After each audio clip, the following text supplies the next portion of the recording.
Martin Jacques is the author of When China Rules the World. I asked him how China could be even more bolder in opening its markets to global investors.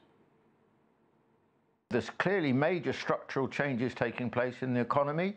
There's plenty of innovation, most obviously in the sort of tech area, but generally it looks good. The debt problem is not as difficult and needs to be pushed back.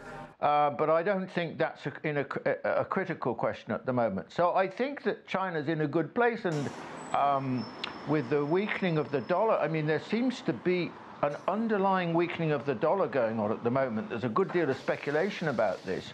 And so I think the prospects for the renminbi, which I don't think is the priority, but I think the prospects for the renminbi and internationalization over the next maybe several years are rather good. Let me talk to you about a couple of developments here in Washington, D.C. that, of course, pertain to China. We saw the U.S. president signing the tariffs on steel and aluminum yesterday.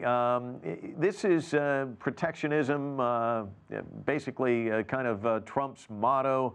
And yet you look at China and it's more about globalization. How is China going to react to these tariffs and to this era of Trump and protectionism? Well, I mean, China's had a lot of warning, and that this could happen.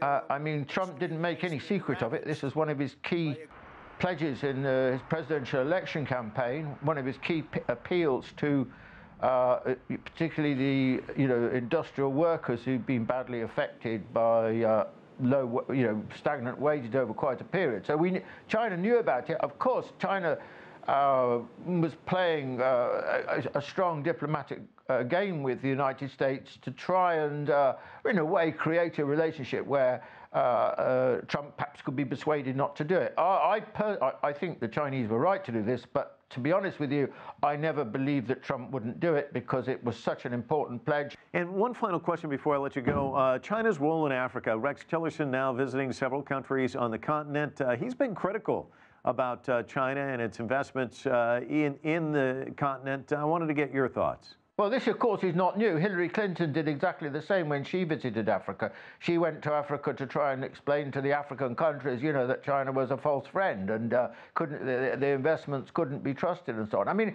I think the Americans have a problem in Africa, which is that they've never really been involved from an economic point of view. I mean, the kind of things that China's done over the last decade and longer for Africa, America has not done, essentially.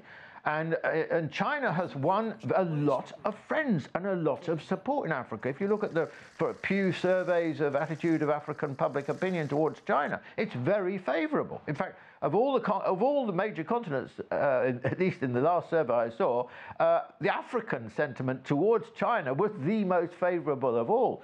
So China's done itself a power of good in terms of its reputation in Africa. And I think that Tillerson's remarks are, it's partly to try and weaken that. It's partly sour, in my view, it's partly sour grapes, because the Chinese have stolen such a march over America in relationship to Africa.